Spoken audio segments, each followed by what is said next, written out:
उत्पाद थाना से 3 बंदी फरार। डीएम एक्शन मोड में।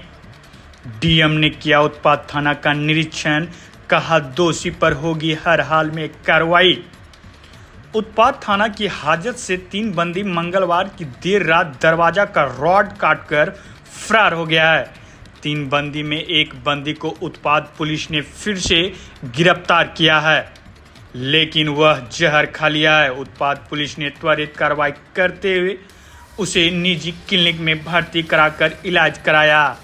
उत्पाद थाना अध्यक्ष निर्मल कुमार ने बताया कि उत्पाद थाना की पुलिस ने बुधवार की देर शाम क्यूल स्टेशन के समीप खगर गांव से अमहरा थाना क्षेत्र के मनकट्ठन निवासी दिनेश पासवान के पुत्र नीतीश कुमार एवं इस गांव निवासी जनार्दन साव के पुत्र सोनू कुमार के साथ चानन थाना क्षेत्र के मननपुर बाजार निवासी मुन्नी लाल यादव के पुत्र धीरज कुमार को 8 लीटर विदेशी शराब के साथ गिरफ्तार किया गया था।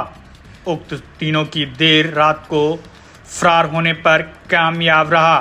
थाना अध्यक्ष ने बताया कि फरार होने के बाद उत्पाद पुलिस ने 3 शराब तस्करों में से सोनू को फिर से गिरफ्तार कर लिया, लेकिन वह एकांत पाते ही जहर खा लिया, जिसे विद्यापीठ चौक स्थित एक निजी क्लिनिक में भर्ती कराकर इलाज कराया जा रहा है। उन्होंने दवा की 24 घंटे के अंदर 2 अन्य भागी बंदी को भी गिरफ्तार किया जाएगा। इधर सूचना पर जिला अधिकारी मिथिलेश मिश्रा उत्पाद थाना पहुंच कर मामले की जानकारी ली।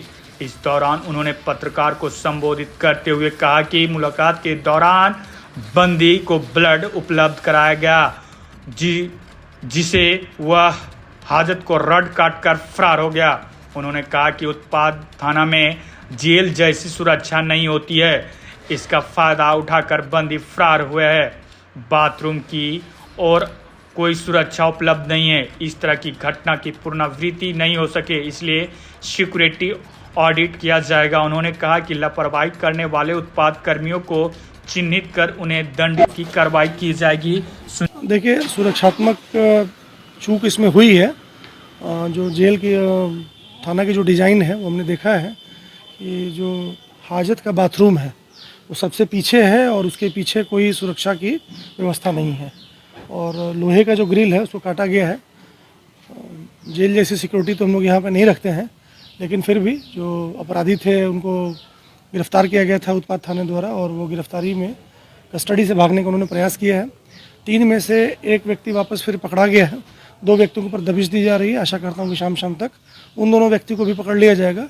और साथ ही ये महत्वपूर्ण है कि आगे से इस प्रकार का घटनाक्रम न हो, इसलिए इस पूरे कैंपस का एक बार सिक्योरिटी ऑडिट भी कराना आवश्यक है, ताकि भविष्य में इस प्रकार की घटना की पुनरावृत्ति न की जा सके। जो लापरवाही की गई उसके लिए जो दोषी व्यक्ति हैं उनको चिन्हित करके उनके ऊपर जो विभागीय कार्रवाई की जाती है वो जरूर की जाएगी और साथ ही साथ मुख्यालय को भी इसका प्रतिवेदन भेजा जाएगा। कैदी जो है जहर खाने की बात आ रही है। हाँ, वो पुलिस अपेक्षा नहीं, उसको जब गिरफ्तार किया गया है तो पहले से ही कुछ खा के रखा हुआ था और डॉक्टर्स की टीम सुपरवाइज कर रही है। उस कैदी को खतरे के बाहर बताया गया है। एक बार न्यायालय के सामने पहले कैदी को हम लोग प्रस्तुत कर लेते हैं, फिर उसके बाद आगे कार्रवाई की जाएगी। कहाँ से गिरफ्तारी हुई थी सर तीनों की? जो अपराधी के गिरफ्तार हुए थे कहाँ से हुई थी? मुझे बताया गया कि ये लोग क्यूल स्टेशन के पास में 8 लीटर शराब के साथ तीनों व्यक्ति एक साथ गिरफ्तार किए गए थे। तीनों लोग का एक ही समूह था और तीनों व्यक्ति हाजत में बंद किए गए थे और किसी मुलाकाती व्यक्ति के द्वारा संभावना व्यक्त की जा रही कोई ब्लेड वगैरह मिलने के बाद इन्होंने रॉड काटा है और रॉड काटने के बाद फिर वहाँ से फरार हुए हैं। तो आगे से हम लोग भविष्य में जो जेल हाजत की दीवार है उसके पीछे भी सुरक्षा करेंगे और उसको खिड़की इतनी बड़ी होने की कोई आवश्यकता नहीं है। हाजत का जो स्वरूप है उसको छोटा किया जाएगा, उसको और अभेद्य बनाया जाएगा।